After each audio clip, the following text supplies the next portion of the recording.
have anyone who loves you?" It was the kind of question that could stop a room, and it did. Caden Merritt had walked into 100 tense situations in his life, boardrooms where men twice his age tried to bury him, back alleys where deals went sideways before the ink dried, courtrooms where his lawyer's hand on his shoulder was the only thing keeping him from saying something he'd regret. He had learned, over 41 years of living in shadows most people pretended didn't exist, how to keep his face still, how to give nothing away. But he hadn't learned how to respond to a 7-year-old girl sitting in the corner of his parking garage at 2 in the morning, hugging a stuffed rabbit with one ear missing, asking him that. He crouched down slowly. His knees protested, an old injury, a reminder of a night in Marseille he didn't talk about. The girl didn't flinch when he moved. She just watched him with enormous, dark eyes that had seen too much and understood even more. "What's your name?" he asked instead. She considered this for a moment, like the question required negotiation. "Maisie." "Maisie." He tried it out. "How long have you been sitting here, Maisie?" She looked at the concrete floor. Since it got dark. It had been dark for 6 hours. His driver, Theo, was standing 10 feet back, one hand resting near his jacket out of habit.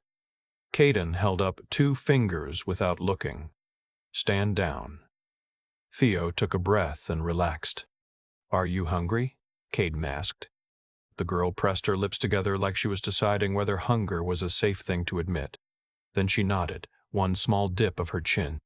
He sent Theo for food. Then he sat down on the cold concrete beside Maisie, something that would have made his tailor weep, and waited. He had learned a long time ago that silence was less frightening than questions. That sometimes people just needed you to stay. She fell asleep against his arm before Theo came back. The food sat untouched on the kitchen counter of his penthouse, while Caden stood in the hallway outside the guest room, talking low on the phone. "I'm not calling the police tonight," he said. Caden. His attorney, Lawrence, sounded the way he always sounded at 2 a.m., like a man being slowly ground into dust. "You have a child of unknown origin sleeping in your apartment." "I'm aware." "If someone finds out. Then they find out I gave a hungry kid a place to sleep." He rubbed the back of his neck. "I'm not putting her in a system intake at midnight, Lawrence. Figure out what I can legally do and call me in the morning." He hung up before Lawrence could list the ways this could go wrong. Through the cracked guest room door, he could see the shape of Maisie curled under the blanket his housekeeper Delia had brought without being asked. The stuffed rabbit was tucked under her chin. She was so small. The bed made her look even smaller. He stood there for a long moment, then went to his study and poured himself 2 fingers of whiskey he didn't drink. In the morning, she ate 3 pancakes and didn't speak until the last one was gone. "Are you going to send me back?" she asked. He was across the kitchen island drinking coffee, reading nothing. "Back where?" She looked at the countertop. "My uncle's." He set the mug down carefully. "Tell me about your uncle." She didn't answer right away.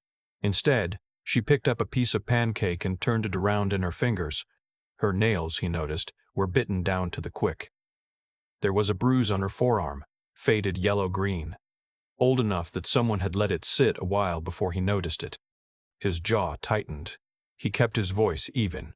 "You don't have to tell me anything you don't want to." He said if I told anyone, nobody would believe me anyway. She said it the way children say things adults have repeated at them enough times, flat, recited, absorbed. "He said that?" She nodded.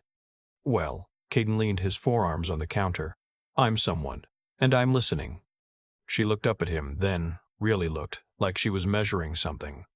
Like she had learned, the hard way, how to calculate whether a person meant what they said. Whatever she found in his face must have passed her test, because she started talking. Her name was Maisie Lorne. She was 7 years old. Her mother, Carla, had died of a stroke 14 months ago. Fast, no warning, a Tuesday afternoon while Maisie was at school. After the funeral, she had gone to live with her mother's brother, a man named Dale, and Dale's girlfriend in a house on the east side of the city that smelled like cigarettes and something Maisie couldn't name but didn't like. Dale worked inconsistently. He drank consistently. His girlfriend Petra vacillated between ignoring Maisie entirely and resenting her presence with a focused, exhausting cruelty. Maisie slept in the utility room. She ate when she was remembered. She went to school because school was the one place nobody hurt her. And she had figured this out with the quiet, devastating logic of a child who has had to become strategic about safety. 3 nights ago, Dale had come home in a state that frightened her even by the standards she had developed for being frightened. She had slipped out the back while he was occupied with Petra in the kitchen. She had walked. She had no plan, only direction. Away. She had slept one night under a highway overpass with her rabbit and a granola bar she'd taken from the school snack basket. The second night she had found the parking structure. It was covered. It was dry. It had seemed, at the time, like the best available option. She told all of this sitting at Caden Merritt's kitchen island in a borrowed sweatshirt 3 sizes too big, eating pieces of pancake she'd gone back to assembling in her hands as she talked. Her voice was matter-of-fact in the way that children's voices go when they're describing something they've processed into ordinary. That was the part that was hardest to hear. Not the details. The flatness. When she finished, she looked at him. "You can call him if you want to come get me." "I'm not going to do that," Caden said. She studied him. "Why not?" "Because you walked 3 miles in the dark to get away from him." He held her gaze. "That means something." She was quiet for a moment. Then she said, very carefully, like she was testing how it sounded, "My mom used to say you can tell a lot about a person by what they do when nobody's watching." He thought about that. She sounds like she was smart. She was the smartest. Her voice didn't crack, but something moved through her face. Grief with nowhere to put itself, learned to be carried quietly. She smelled like orange blossoms. I don't remember her voice anymore. A pause. "I try to, but I can't." Caden Merritt, who had not cried at his own father's funeral and had felt nothing when 2 men who had tried to have him killed were removed from his life, felt something lodge itself in his chest like a splinter. "I'm sorry," he said. It was inadequate. He said it anyway. His associate, a woman named Renata Voss, who handled the parts of his operation that required both ruthlessness and discretion in equal measure, came to the penthouse that afternoon. She found him in the living room, sitting on the floor with a 7-year-old girl, attempting to explain a card game he'd made up on the spot, because he didn't own any children's games and hadn't thought to send Theo for any. Renata stood in the doorway for 5 full seconds without speaking. Then she said, "Caden." "Renata." He didn't look up. "Maisie, this is Renata. She works with me." Maisie looked up at Renata with her serious dark eyes. "Are you the one who makes sure he doesn't do bad things?" Renata blinked. It was the first time in 11 years Caden had seen her genuinely caught off guard. "I'm still working on that," she said finally. Maisie considered this and seemed to find it acceptable. She turned back to the cards. In the kitchen, while Maisie was occupied, Renata looked at Caden with an expression that contained 1,000 different questions. "She has nowhere to go," he said, before she could voice any of them. "You can't keep her." "I'm not keeping her. I'm figuring out what she needs." "You're a criminal defense attorney's worst nightmare with a good tailor. You don't do things like this." "Apparently I do now." He crossed his arms. "I need you to find out everything there is to know about a man named Dale Lorne. Quietly. All of it." Renata looked at him for a long moment. Then she uncrossed her arms and took out her phone. "Give me 4 hours." What Renata found in 4 hours was not subtle. Dale Lorne had a prior for domestic disturbance. Charges dropped when the complainant declined to pursue. He had 2 DOIs. He had borrowed money from 3 separate people who were not the kind of people you borrowed money from casually, and he was behind on all 3. He had no legal guardianship documentation for Maisie, because after Carla's death, no one had formally filed anything. Maisie existed in a bureaucratic gap. Technically in Dale's informal custody. Technically not. "He has no legal standing," Renata said, laying the printed summary on Caden's desk. "He just took her because no one stopped him." "No one stopped him," Caden repeated. "Her mother had no will, no designated guardian. There's no father listed on the birth certificate." She paused. "She's been falling through the cracks for 14 months. He stood at the window. Outside, the city moved the way it always did. Indifferent, enormous, unbothered. Somewhere in it, Dale Lorne was probably looking for Maisie. Or possibly he wasn't. That was almost worse. "What are my options?" he asked. Renata leaned back in her chair. She was the most practical person he'd ever met. "You could contact Child Protective Services. And she goes into the system. Possibly. Or they find a relative." "There are no relatives. You just told me that." "There's Dale." "That's not an option." Renata was quiet for a moment. Then, carefully, like someone choosing their words around broken glass, "There is another option." He turned from the window. "It would be complicated," she said. "It would take time. It would require you to pass a home study, background checks, financial disclosures." "Renata." "And it would require a federal court to determine that you, Caden Merritt, are a suitable permanent guardian for a 7-year-old girl." The room was quiet. "You think I'm not?" he said. She met his eyes. "I think it would be a harder argument to make than usual." She paused. "I also think that child has eaten more in the last 18 hours than she probably did in the last week, and that she fell asleep on the couch an hour ago holding a card game you invented so she'd have something to do." A beat. "I've known you a long time, Caden. I'm not saying you're not suitable." He turned back to the window. "Start the process," he said. "All of it. Whatever it takes." The woman who handled his legal petition was named Claire Ashton. Precise, unsentimental, excellent. She walked him through what the next months would require, and did not soften any of it. "You'll be scrutinized," she said. "Your finances, your associations, your lifestyle. The court will appoint a guardian ad litem for Maisie, someone who represents her interests specifically. You'll be interviewed. She'll be interviewed. The process is not fast." "How long?" 6 months minimum, possibly closer to a year." She paused. "During that time, Dale Lorne could contest." "He won't." Something in his voice made Claire look up from her notes. "I'll manage Dale Lorne," he said in a tone that closed the subject. He managed Dale Lorne by having Renata arrange a meeting in which certain financial obligations Dale had accrued with certain parties were quietly resolved in exchange for Dale signing a formal release of any informal guardianship claim and agreeing, in writing, to have no further contact with Maisie. Dale, who was not brave, agreed with impressive speed. Caden didn't tell Claire about this meeting. Some things were better left in the category of problems that had been solved. The first months were harder than he'd expected, and not for the reasons he'd anticipated. He had expected the logistics to be difficult.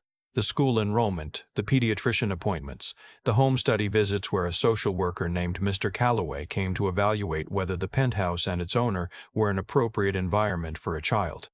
These things were manageable. He was good at managing things.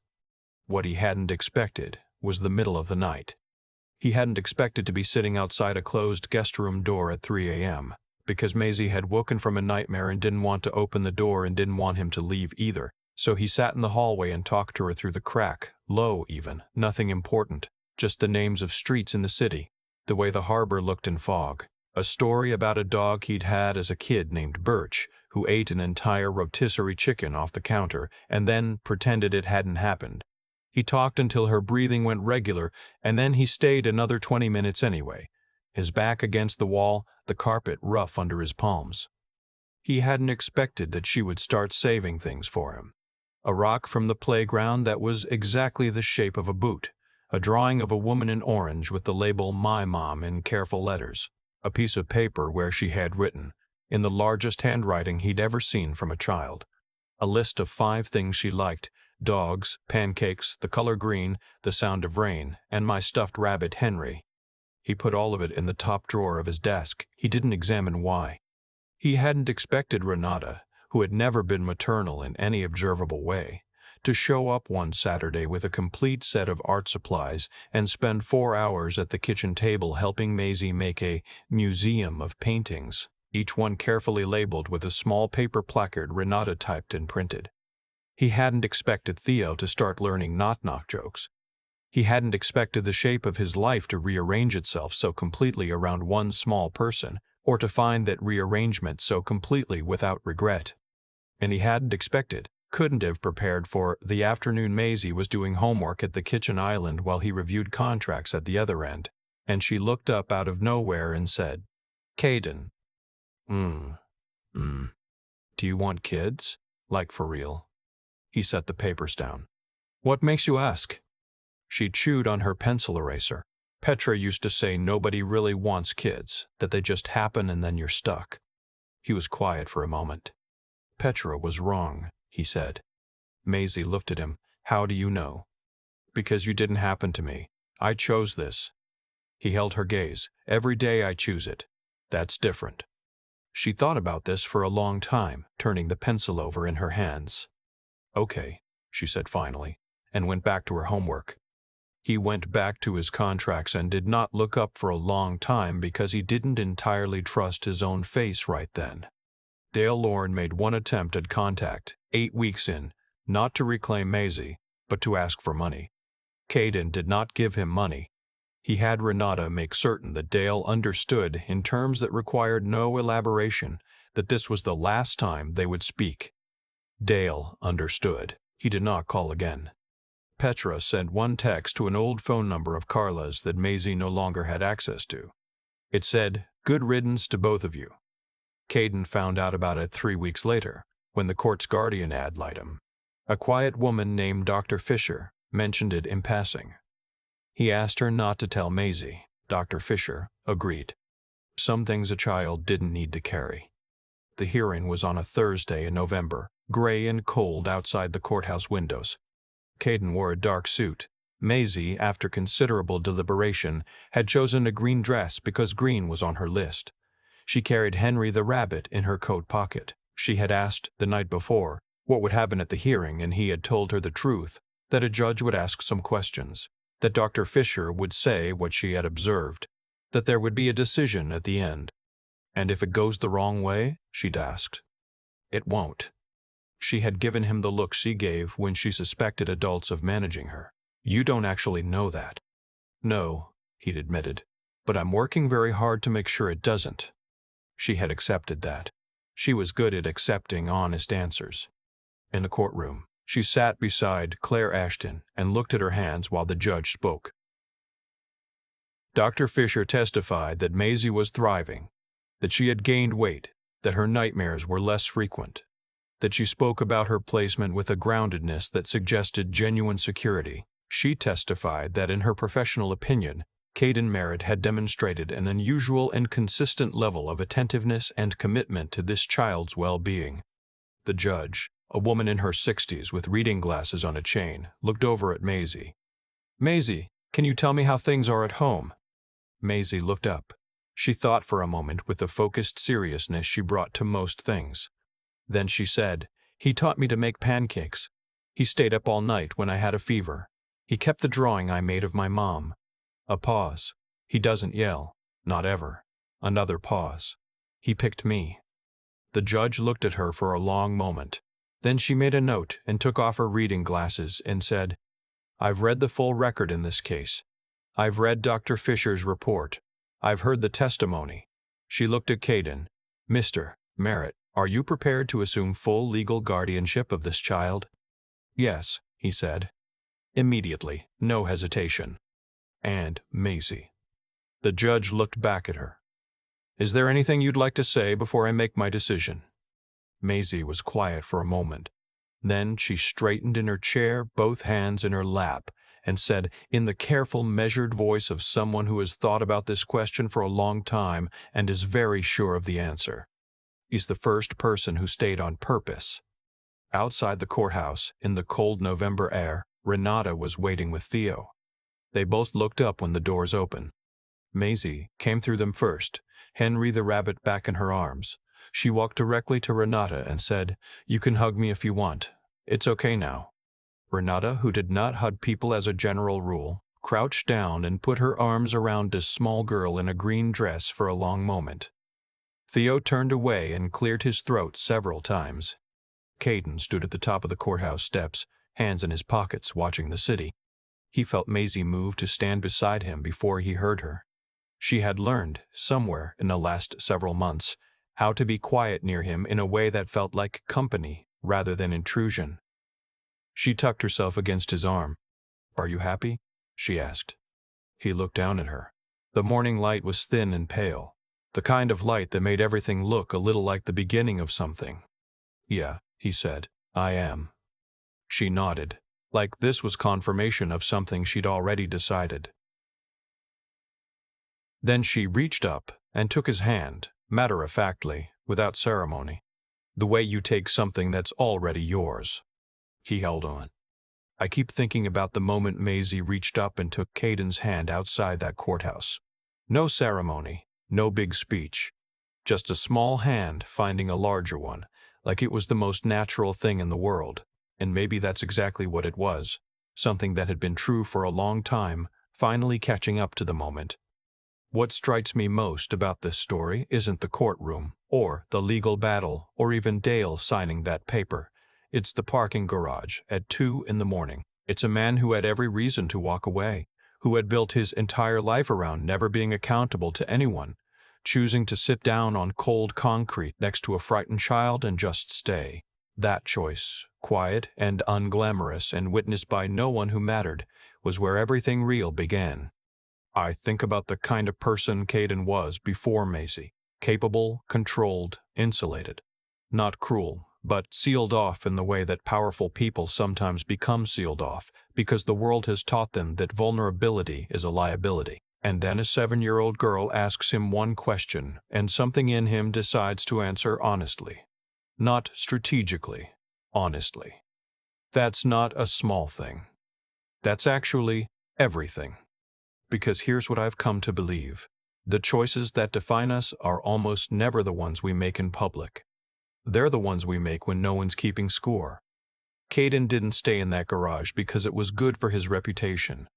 He didn't file for guardianship because it was convenient. He did those things because something in him recognized what was right, and he trusted that recognition enough to act on it, even when acting on it was complicated, expensive, and uncertain. That's what I'd call moral clarity.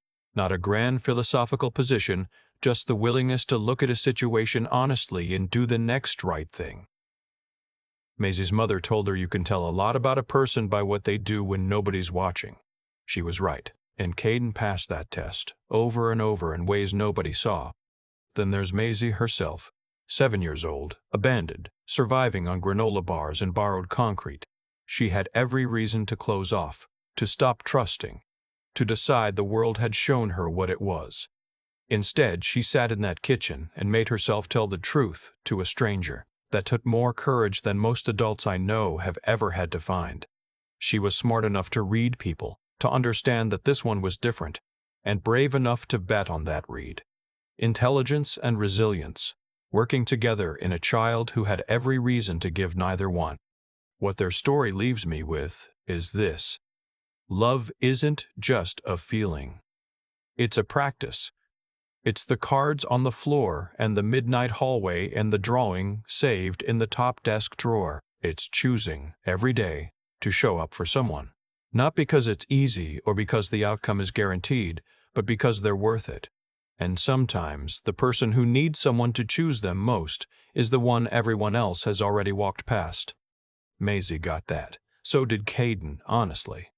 They found each other in a parking garage at 2 in the morning and gave each other something neither one had expected to find, a place to belong. I don't think that was an accident. I think it was the direct result of two people, one small, one not, choosing to be exactly who they were at exactly the right moment. That's the only kind of miracle I believe in.